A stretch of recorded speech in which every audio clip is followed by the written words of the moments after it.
Mira भाईंदरमध्ये RPI Athawale गटाचे अध्यक्ष आणि खासदार रामदास आठवले हे आले होते। पत्रकारांशी संवाद साधताना ते विविध विषयांवर बोलले।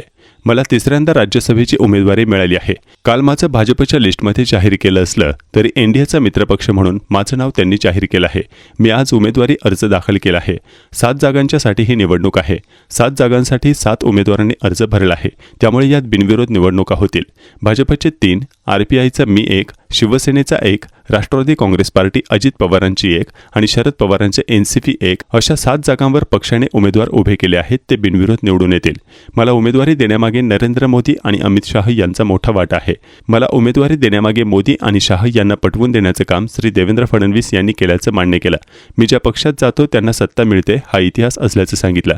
माझ्या तळागाळातील कार्यकर्त्यामुळे मला तिकीट मिळालं। 28 राज्यात आणि 8 केंद्रशासित प्रदेशात आरपीआय आठवलेच्या शाखा आहेत। 5 राज्यात ज्या आता निवडणुका होत आहेत त्या राज्यात एनडीएची सत्ता मिळेल। महाराष्ट्रात सत्तेत जेवढा सहभाग मिळाला पाहिजे तेवढा मिळत नाही अशी खंत आठवले यांनी व्यक्त केली। तो मिळावा अशी अपेक्षा आहे।